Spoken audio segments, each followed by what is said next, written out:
কাল বাংলাদেশের একটি জাতীয় গণমাধ্যম মানব জমিনে আমি একটি সাক্ষাৎকার দিয়েছিলাম। সেখানে ভারতে বর্তমানে মুসলমানদের উপর যে স্টিম রোলার চালানো হচ্ছে, নির্যাতন নিপীড়ন চালানো হচ্ছে, তারই প্রতিবাদে আমি কিছু কথা বলেছিলাম, যার ফলশ্রুতিতে আমাকে গতকাল থেকে এই পর্যন্ত অনেকগুলো হুমকি দেওয়া হচ্ছে।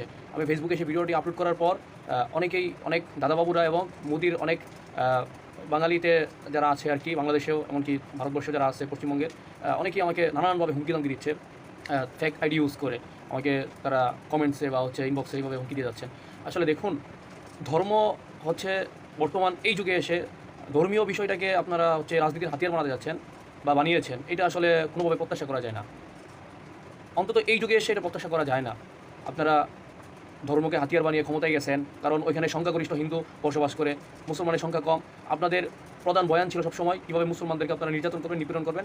এই ধরনের বয়ানগুলো দিয়ে আপনারা বিজেপির যারা নেতৃবৃন্দ আছেন, আপনারা কিন্তু জনগণের যে ভোট আছে সেই ভোটগুলো আপনারা আপনাদের পক্ষে নিয়েছেন, ভালো কথা নিয়েছেন, পাশ করেছেন। পাশ করার পরে আপনারা অন্তত একটু শান্ত থাকুন। না থেকে আপনারা মুসলমানদেরকে আপনাদেরকে এতই দুর্বল মনে হয় মুসলমানদেরকে? আরে ভাই, ভারতে কেন, পৃথিবীর যে কোনো প্রান্তে একজন মুসলিমের গায়ে একটা ফুলের টুকায় অন্য কোনো ধর্মীয় বা রাজনৈতিক গোষ্ঠীর দ্বারা ধর্মকে ট্যাগ দিয়ে যে মুসলমান, তাকে নির্যাতন করতে হবে, নিপীড়ন করতে হবে, আপনি যদি তার উপর গায়ের উপর একটা ফুলের টোকা দেন, সেক্ষেত্রে সারা বিশ্বই কিন্তু জ্বলে উঠবে। আপনারা কিছুদিন আগে দেখেছিলেন যে ইরানে ইসরায়েল এবং আমেরিকার হামলার প্রতিবাদে সারা বিশ্ব কিন্তু ফুঁসে উঠেছিল। পৃথিবীর প্রায় প্রত্যেকটি দেশে, এমনকি আমেরিকাতে, ইসরায়েলে তাদের নিজেদের দেশের জনগণেরাও সেটির প্রতিবাদ জানিয়েছে। সুতরাং এখানে হুমকি দামকি দিয়ে বা থ্রেট দিয়ে আমাদেরকে চুপ করে রাখা সম্ভব নয়। আরে শুভেন্দুবাবু, তুই ভেটা কয়দিনের পলিটিশিয়ান? তুই কী রাজনীতি করছস? তুই কার সাথে যুদ্ধ করেছস?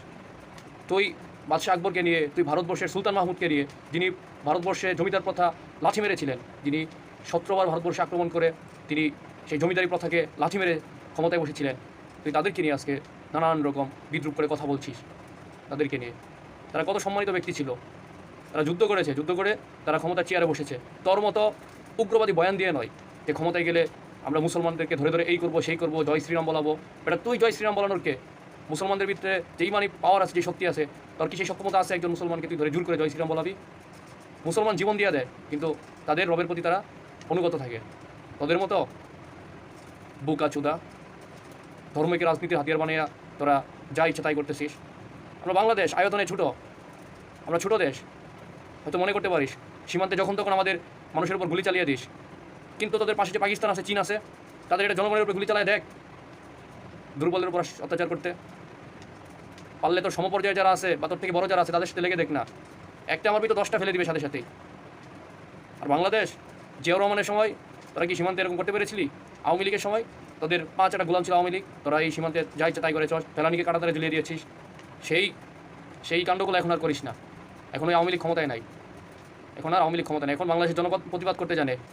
আবার যদি সীমান্তে তোরা এরকম কোনো হত্যাকাণ্ড চালাস, দেখবি বাংলাদেশের মানুষ সীমান্তে যে তোদের বিএসএফকে ধরে ধরে নিয়ে আসবে, একবারে ধরে নিয়ে এসে কাপড় চোপড় খুইলে একবারে ঝুলে রেখে দিবে। ফাইজলামি করিস তোরা ভারতে বৈশা মুসলমানদেরকে এত দুর্বল মনে করিস? যারা ভিডিওটি দেখছেন সবাইকে অসংখ্য ধন্যবাদ। সবাই দোয়া করবেন আমার জন্য। আল্লাহ হাফেজ।